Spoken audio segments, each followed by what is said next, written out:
This is a Wonderware package controlling a 3D mixer. I will go through the screens and showing all the places that data can be entered and storage for recipes. A lot of it is not connected to the mixer, so it won't be shown. First screen is the auto cycle.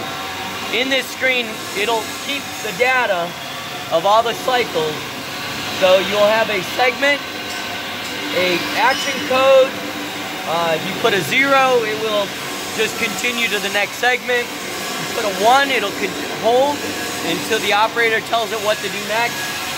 You can tell it a number 2, which will open up the hopper so that you can add ingredients. 3 does a RAM turnover, allowing it to flip the batch flip over. 4 is if you're going to add a carbon black.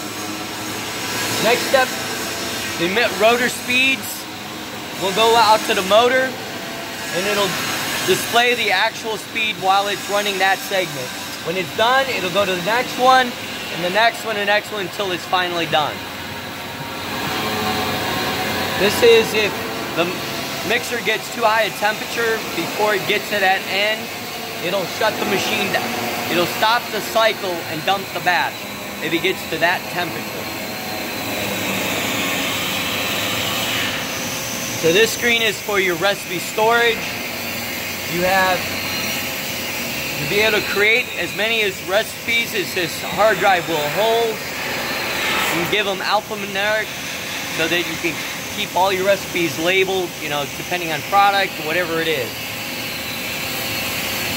You'll select the recipe, you'll load the recipe, and then you can look at the recipe. And then from this point, you can decide if you want to change it or keep it the same. If you're going to keep it the same, you just leave it, and when the cycle is started, this will move into the run position.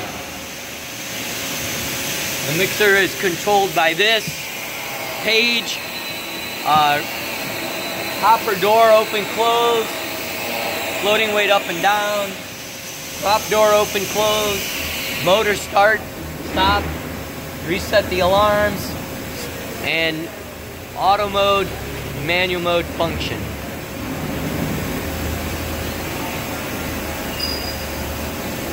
When you're in manual mode, you can control the machine based on speeds, pressures. You can set points. If you have TCU units, you control the temperature for each item. You can do a KW run. That way it monitors and records the KW while it's in manual. From here you can see a chart showing where your temperatures are. This would be any alarm that is displayed, or if there's any problems, it'll show here. For example, if there's a history alarm, you can look back to see what alarms had been in the past. It uses KW based on the RPM, and it subtracts this KW out of the actual so that you know actually what is going into your material. So you can get a KWH and control your machine based on that.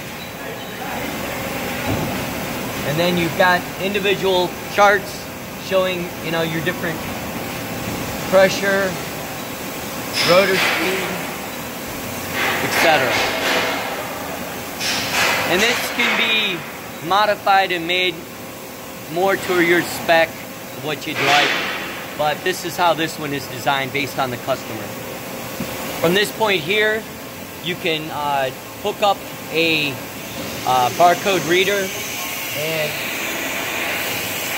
you can have your recipes selected. You can set up a recipe sheet here, or you can have a sheet come with each job showing what the recipe is.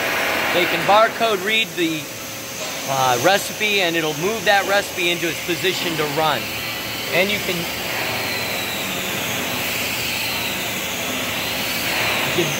keep it by batch or by lot number. That's when it has a lot number and batch number.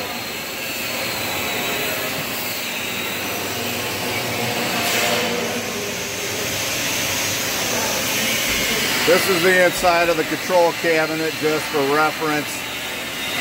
The PLC is an Allen Bradley